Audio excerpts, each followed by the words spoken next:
PoK में बज गया है बगावत का बिगुल। खूनी संघर्ष सड़कों पर हो रहा है और आजादी की मांग को कुचलने के लिए इस वक्त पाकिस्तान की सरकार ने अपनी सेना और रेंजर्स को उतार दिया है, जो लगातार आजादी के मतवालों पर कहर ढा रहे हैं। नमस्कार, मैं हूं अधुरेंद्र कुमार और आप देख रहे हैं मेरे साथ रणनीति। और जिस तरह से इस वक्त पाकिस्तान के बूट तले पाकिस्तान की सेना और रेंजर्स के हथियारों के दम पर दरअसल पाकिस्तान ऑक्युपाइड कश्मीर में आज़ादी की मांग को कुचलने की कोशिश की जा रही है, शायद इस बार पाकिस्तान अपने नापाक मंसूबों में कामयाब नहीं हो पाएगा। क्योंकि जिस तरह से लाखों की भीड़, जिस तरह से पाकिस्तान ऑक्युपाइड कश्मीर यानी पीओके का आवाम इस वक्त सड़कों पर उतरा है, समूचे मुजफ्फराबाद को घेर कर लाखों की संख्या में लोग खड़े हैं। पाकिस्तान की जो सेना है इस वक्त उसको समझ नहीं आ रहा कि इस बगावत को कैसे कुचला जाए। रेंजर्स के जरिए 24 घंटे दिन रात आज़ादी के मतवालों को और ख़ास तौर पे जो एक्टिविस्ट हैं पीओके को, उनको घरों से गिरफ्तार किया जा रहा है, उन पर कहर बरपाया जा रहा है, उनके खिलाफ हिंसा की जा रही है। लेकिन जैसे जैसे पाकिस्तान की प्रशासन, पाकिस्तान की सेना और रेंजर्स की हिंसा आगे बढ़ रही है, उसी तरह से पाकिस्तान ऑक्युपाइड कश्मीर में आवाम का गुस्सा भी भड़क रहा है। और इस वक्त के हालात में हम ये देख रहे हैं कि पीओके में पूरी तरह से आज़ादी की मांग बलवती होती जा रही है। समूचा पीओके, चाहे मीरपुर का इलाका हो, चाहे मुजफ्फराबाद का इलाका हो, चाहे गिलगित बल्तिस्तान का इलाका हो, चाहे रावलकोट का इलाका हो, ये तमाम ऐसे इलाके हैं जहां इस वक्त हम देख रहे हैं कि लगातार जो है आवाम सड़कों पर है और हिंसा पूरी तरह से बलवती नजर आ रही है, जिस पर काबू पाने की हर पाकिस्तान की कोशिश इस वक्त नाकाम साबित हो रही है। जनता यहाँ पहले से भड़की हुई थी और भड़की इसलिए थी क्योंकि पाकिस्तान की जो पॉलिसी है, नीतियाँ हैं, वो लगातार पीओके के दोहन और शोषण की रही है। पाकिस्तान सरकार की नीतियाँ जो है वो पीओके के समूचे आवाम के जो मंसूबे हैं, उनके जो एक तरह से एस्पिरेशंस हैं, उनके विरुद्ध रही है। और जिस तरह से पाकिस्तान इस वक्त कटोरा लेके भीख मांग रहा है, दरअसल बर्बादी और कंगाली के कगार पर है, वो दरअसल पीओके का पूरी तरह से दोहन और शोषण कर अपनी इकोनॉमी को बेहतर बनाने की कोशिश कर रहा था, जिसके खिलाफ लंबे समय से पीओके के लोग संघर्ष कर रहे थे। लेकिन ये गुस्सा तब फूटा जब दरअसल पाकिस्तान की सरकार ने गेहूं पर दी जाने वाली सब्सिडी को समाप्त कर दिया। ये गुस्सा तब फूटा जब वहां के लोगों ने देखा कि उनकी बिजली की सब्सिडी समाप्त कर दी गई है, जबकि अगर हम हाइड्रो पावर की बात करें तो पीओके से ही समूचे पाकिस्तान को हाइड्रो पावर सप्लाई मिलता है।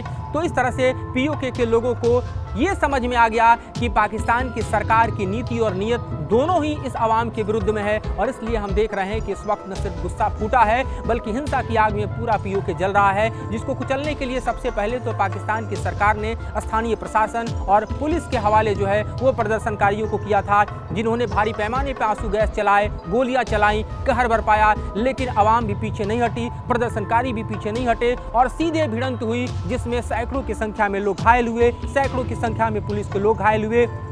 जो वीडियो सामने आए उसमें देखा जा सकता है कि स्थानीय एसएचओ हो या पुलिस के अधिकारी हो, उनकी किस तरह से प्रदर्शनकारियों ने लिंचिंग की है, उनके कपड़े को जो है तार तार कर दिया गया है, उन्हें किस तरह से घायल किया गया है और अब वो किस तरह से अस्पतालों में दरअसल अपना इलाज करा रहे हैं। लेकिन बात यही नहीं रुकी, बल्कि आवाम जिस तरह से भड़क कर सड़कों पर आती चली गई और जिस तरह से पाकिस्तान के ऑक्युपाइड कश्मीर के हिस्से में बगावत की आग ने समूचे इलाके को अपने चपेट में ले लिया, उसके चलते आनन फानन में पाकिस्तान की सरकार को वहां पर रेंजर्स भेजने पड़े और बैकअप में सेना को भेजना पड़ा। लेकिन इससे भी इस वक्त की स्थिति काबू में आती हुई दिखाई नहीं दे रही है। जो रिपोर्ट्स हमारे सामने आ रहे हैं वो दरअसल बताने के लिए काफ़ी है कि किस तरह से समूचा पाकिस्तान पीओके में इस वक्त आज़ादी की मांग के कारण हिला पड़ा है। और ये पाकिस्तान जिसके पास अभी स्थिति ऐसी भी नहीं है कि दरअसल ये लोगों से डील कर पाए, क्योंकि खुद पाकिस्तान की आर्थिक व्यवस्था चरमरा गई है। जो रिपोर्ट्स आ रहा है उसके मुताबिक JKJAC यानी जम्मू कश्मीर ज्वाइंट अवामी एक्शन कमेटी जो है वो अब इस मांग पर अड़ी हुई है कि किसी भी कीमत पर जो पीओके की स्वायत्ता है, जो पीओके के अधिकार है, उसे पाकिस्तान की सरकार नहीं छीन सकती और इसलिए ये जंग जारी रहेगी। वे अपने कदम पीछे नहीं हटाएंगे। पीओके का अगर हम समूचा इलाका इस वक्त देखें तो हमारे पास जो इलाके की फहरिस्त आ रही है उसमें रावलकोट का इलाका है, गिलगित बल्तिस्तान का इलाका है, मुजफ्फराबाद का इलाका है।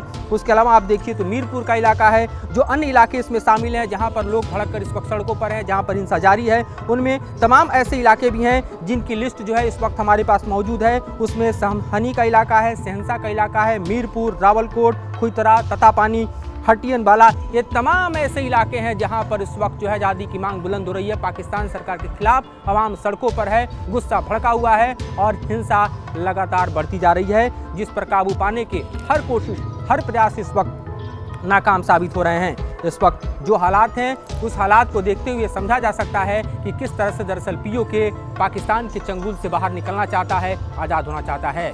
जो पाकिस्तान ऑक्युपाइड कश्मीर में एक्टिविस्ट हैं, जो लंबे समय से पीओके की आज़ादी की मांग कर रहे थे, वे अब खुलेआम और खुले तौर पे भारत से मदद की मांग कर रहे हैं कि भारत अपनी सेना को वैसे ही भेजे जैसा बांग्लादेश की आज़ादी के लिए भेजा था। भारत की सरकार इस वक्त जो है पीओके की आज़ादी को इंश्योर करे, ये मांग अब पीओके से आ रही है। ऐसे में आप समझ सकते हैं कि किस तरह से दरअसल पीओके इस वक्त आज़ादी के मुहाने पर आ खड़ा हुआ है। अभी भारत सरकार को तय करना है कि वो अपनी सेना को भेजेगी या फिर पीओके को अपनी आज़ादी खुद लेनी पड़ेगी। ये भारत की सरकार को तय करना है, जो लगातार संसद पटल से कहती रही है कि पाकिस्तान ऑक्युपाइड कश्मीर भारत का अभिन्न अंग है और उस पर भारत का अधिकार बना रहेगा, किसी भी कीमत पर उसको हम नहीं छोड़ेंगे। तो इस वक्त जिस तरह से पाकिस्तान ऑक्युपाइड कश्मीर की जनता खुद अपनी आज़ादी की मांग कर रही है, ये बेहद मुफीद समय, हालांकि चुनाव का समय भारत में, कि पीओके को उसकी आज़ादी के सपने को साकार करने में मदद किया जाए।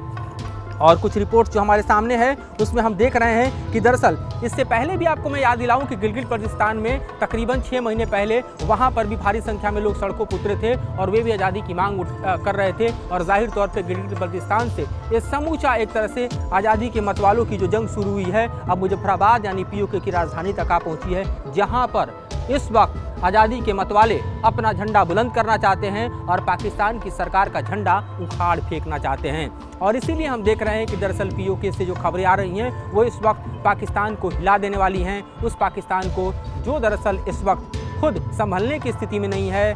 और आप ये देखिए कि शहबाज शरीफ की सरकार, जो कि गठबंधन की सरकार चुनकर आई है, जिसकी पहली प्रायोरिटी है कि किस तरह से अपने आर्थिक व्यवस्था को ठीक करे, उसके लिए उसने IMF के सामने कटोरा फैलाया, सऊदी को कटोरा फैलाया, चीन की तरफ भी वो अपने कटोरे को लेकर खनखना रही है। लेकिन घरेलू मोर्चे पर देखें तो पाकिस्तान जो है वो आतंकवाद से जूझ रहा है। पाकिस्तान के सामने इस वक्त हम देखें तो उसके अपने आतंक नीति का जो परिणाम है वो इतना भयावह है कि आप देखिए कि तालिबान जो है, तहरीके तालिबान पाकिस्तान और पाकिस्तान पे कहर बरपा रहा है। ईरान की तरफ से तनाव अलग जारी है। भारत के मोर्चे पर देखें तो पीओके इस वक्त जो है भारत में विलय की तैयारी में कर रहा है और जाहिर तौर पे पुरजोर तरीके से घिरी पाकिस्तान की सरकार। और इस वक्त के हालात में अगर देखें तो समूची पाकिस्तान आर्मी के लिए पीओके में गहराता संकट एक चिंता की ऐसी लकीर खींच गया है जिससे निकलना अब शायद पाकिस्तान की सरकार के लिए मुमकिन ना हो पाए। लेकिन इस बीच ये भी हमें समझना होगा कि किस तरह से पीओके के आवाम का ये जो विद्रोह है वो दरअसल मुजफ्फराबाद तक सीमित नहीं रहने वाला। जिस तरह से इस वक्त रेंजर्स और पाकिस्तान आर्मी कहर बरपा रहे हैं, उससे हिंसा की आग और भड़कने वाली है। और जाहिर तौर पर इस वक्त की जो रिपोर्ट है उसके मुताबिक सैकड़ों लोग इस हिंसा की आग में झुलस चुके हैं, लेकिन ये थमने का नाम नहीं ले रही। ये और ज़्यादा भभकती, और ज़्यादा भड़कती, और ज़्यादा लाखों लोगों को अपनी आगोश में लेती हुई दिखाई दे रही है।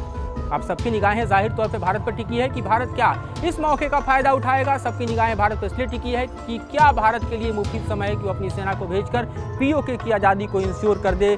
आने वाला वक्त बताएगा। लेकिन पीओके में होने वाले घटनाक्रम इस वक्त दिलचस्प हो गए हैं और जाहिर तौर पर पीओके में वही हो रहा है जिसका लंबे समय से इंतजार था।